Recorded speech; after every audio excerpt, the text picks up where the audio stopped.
need to kill this. I need to take her down. I don't have too many loved ones in my life, but the ones I love with all my heart. Absolutely. Absolutely. I'm not leaving the house tonight, so Detectives from the Major Investigation Team have now launched a murder investigation following the death of Natalie McNally in Lurgan.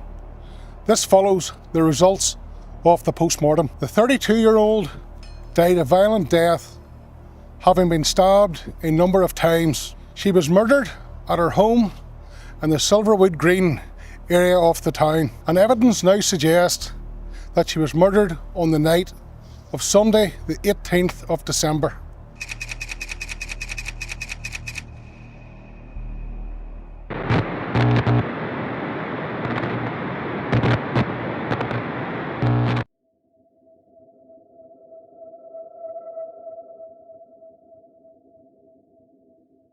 Natalie McNally was 32 years old, was living in Lurgan, Northern Ireland, working for the TransLink marketing team, and had recently gotten into a relationship with Stephen McCullagh, also aged 32, in August of 2022. Stephen was actually pretty well known for his YouTube content, in particular for his Doctor Who content, live streams, and toy reviews, describing himself as a internet man-child, enjoyer of fighty robots, awesome toys, and little blue boxes which are bigger on the inside. His channel was named 𝘞𝘦𝘭𝘯𝘬𝘮, and his first upload was in March of 2016, which would launch a full career. He was also a part-time assistant editor for the Belfast Telegraph, a daily newspaper published in Belfast, Northern Ireland. And by the fall of that same year, they had discovered that Natalie was expecting their first child. She was happy, content, and felt like things were falling into place for her.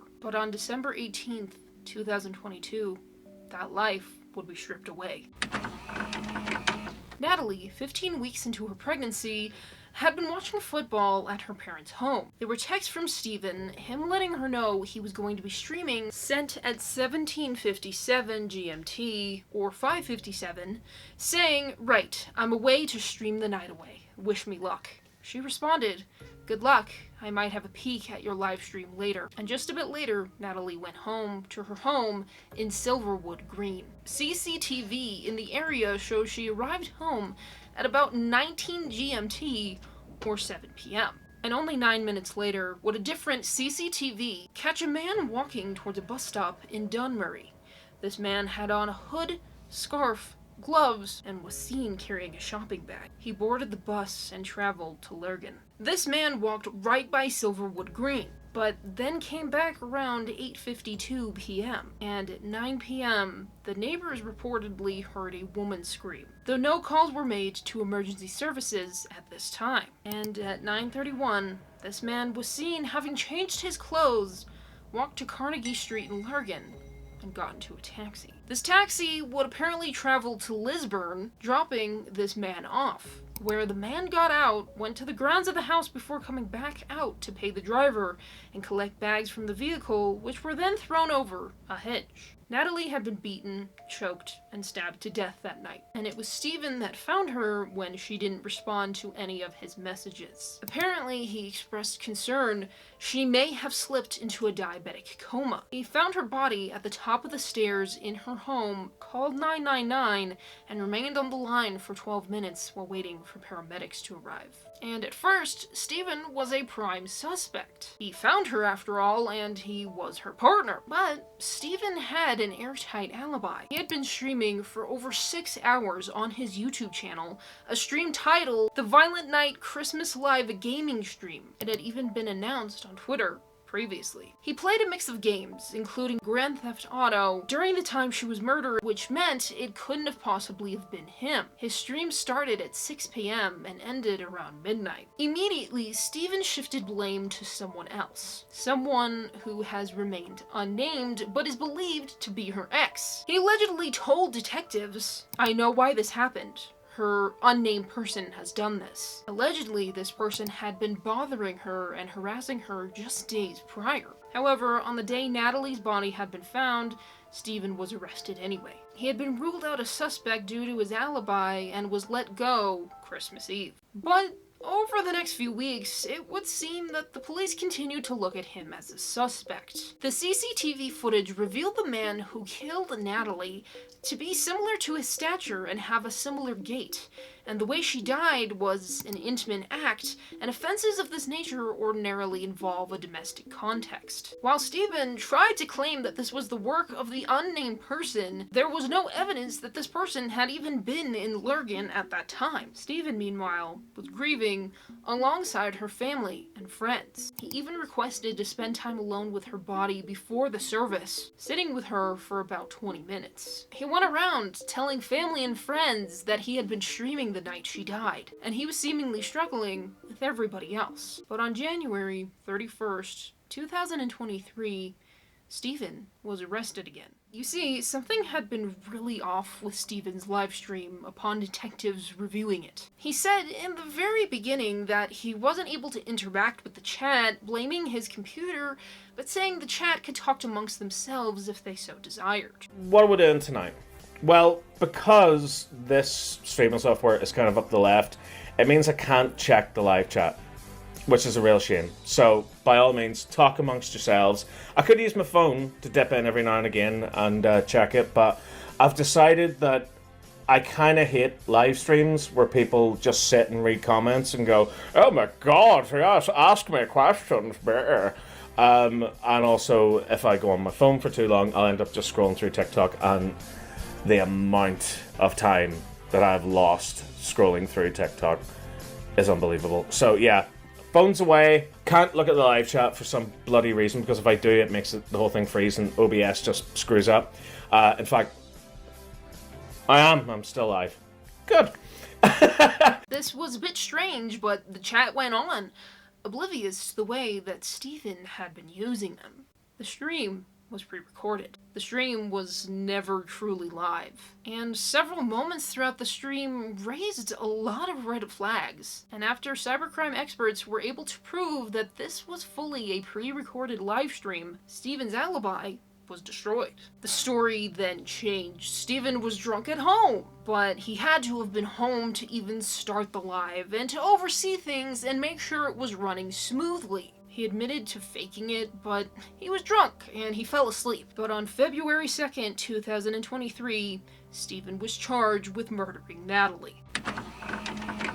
So one might think that the court delaying the proceedings might mean he's not actually guilty or they don't have enough evidence, but that's incorrect. There's actually a mountain of evidence that points to Stephen being the one who took Natalie's life. I could never, in good faith, point the finger at someone and say that I fully believe they did something without a substantial amount of evidence pointing in that direction. So here's why I, the prosecution, and many others believe that Stephen is guilty.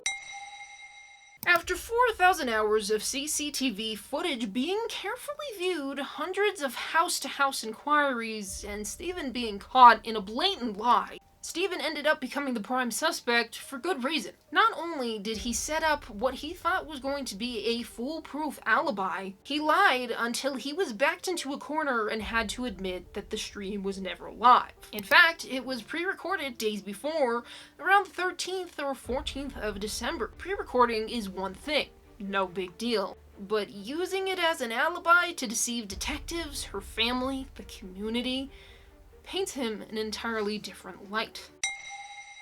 Weeks after Natalie's death, Stephen apparently had left his phone in the home of her parents, recording 40 minutes of audio, which is believed to be an attempt by Stephen to find out if the family suspected him. He was trying to see if anyone in the family even remotely thought he could have taken their daughter's life. It's not exactly clear how he weaseled his phone in there, but it is my belief that's not something someone who isn't guilty would do.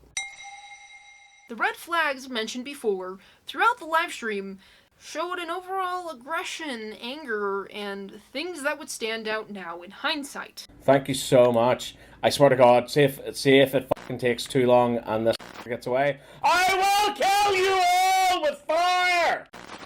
In hell! What does it take? What does it take?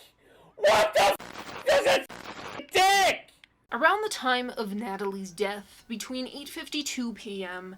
and 9:31 p.m., he went on a side mission in Grand Theft Auto for absolutely no real reason. And this mission involved murdering a woman by hitting her with a car and attempting to make it look like an accident. Oh, a little payphone mission will do that. That's lovely. Now, while one could argue it could just be pure coincidence, it is a little bit strange the timing of this mission. There were many references made to the time, him being at home. I just realised I'm literally going to be drinking and driving. In the game, by the way, I'm not leaving the house tonight, so yeah, in the game I will be drunk while driving in the game. I'll be drunk in real life, I'll be driving in the game. Just keep myself in the good books, shall we say? Hey, and we're live. That could be a little bit better framed, but that's the fun of being live. So, hello to all on this glorious Sunday evening, because this day next week is Christmas. What more could you want for Christmas other than an evening with your old pal Stephen?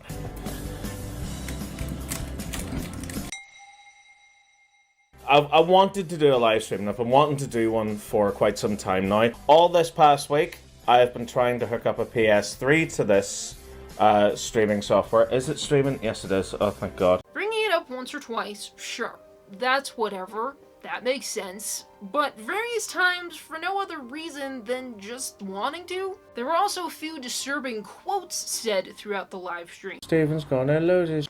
Oh, die. There's red mist descending upon this house this very eve. Thank you very much. Now Stephen's got a 𝘞𝘦𝘭𝘯𝘬𝘭. And you've got all, and you'll like it. It's like a hedge mouse. It's like the hedge mouse from The Shining. That's what my head's like. In a world of cockroaches, be a spider. Attack, panic, attack. That's what we're doing.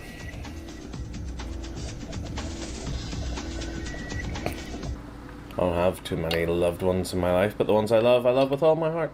So, you know, at least I've got that going for me. No one's coming to save you. You don't know what I've suffered. Like, I was reading somewhere recently, like, the amount of police force that we have lost over the last 12 years is just frightening, and no wonder crime is on the rise. That's why I like sticking to just doing crimes in a video game. Keeps things simple, mate.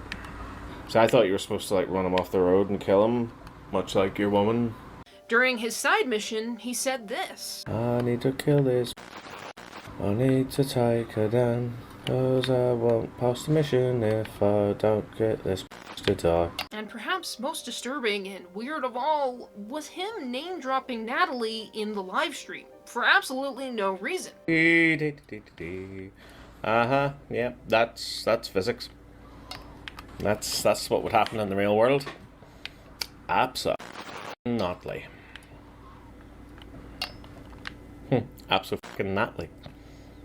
Some people have been left to wonder if it was a clue or a hidden message. And not only is it extremely disturbing, creepy, and calculating to do something like this, it portrays him in an extremely guilty light.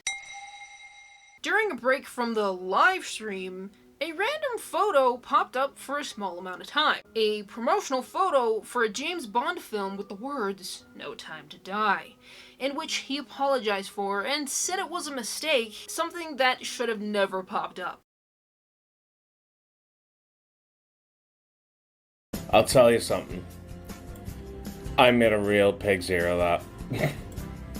I just sat down and I pulled the controller and the headphones off the table, which hit the keypad, which it's apparently hotkeys are still connected, so it went on to something else for a little second.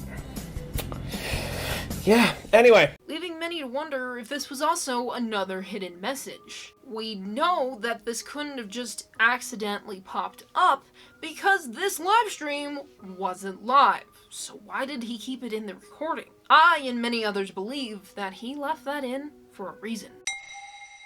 The driver of the taxi the night of Natalie's death also identified Stephen as the passenger in the vehicle that night, and the driver also accepted that he had seen him in the media. You also need to remember that at that time, Stephen's channel had over 37,000 subscribers, so his face could be easily recognized. Most damning of all, Stephen's internet search history revealed some very disturbing truths. He was searching what's more painful, dying by drowning or being burnt alive. Is it extremely painful to die by gunshot than to be stabbed in the heart? Is drowning a painful way to die?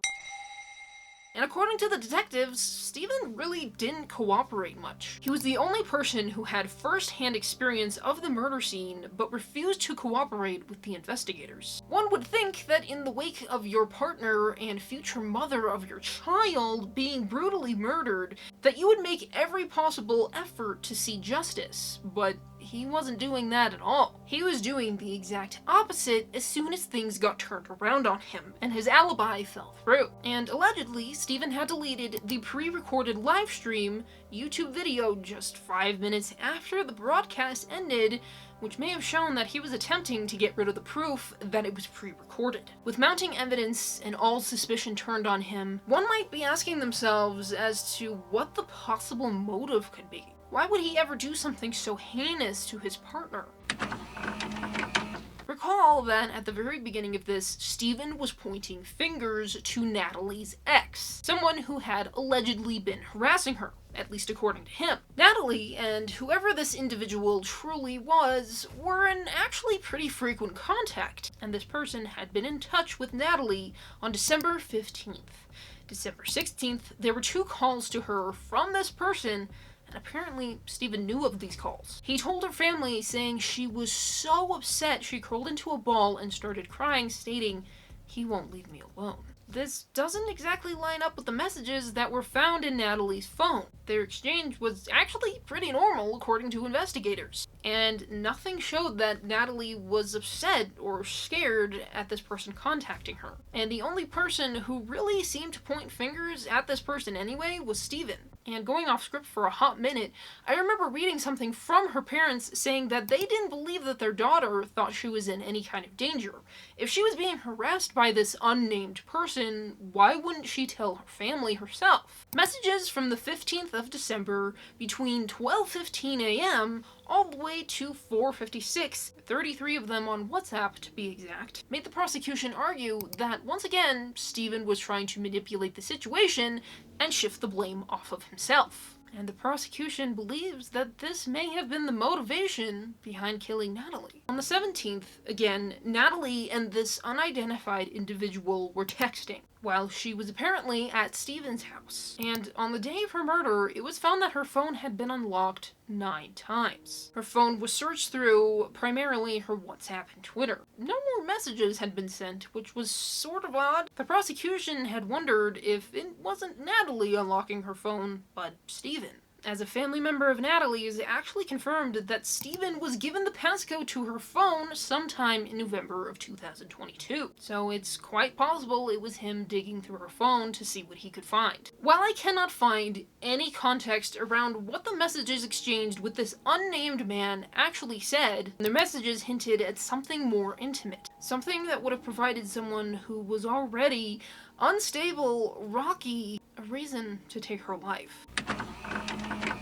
As of this year, 2025, the case hasn't really moved forward. Stephen has never been officially found guilty or acquitted. In January of 2024, he pled not guilty, and while the trial was initially supposed to begin in September of last year, it was held off due to the defense counsel awaiting quotes of legal aid in relation to a number of technical experts, which will take a number of weeks. Since then, Stephen's been in custody, having been denied bail due to concerns from the judge.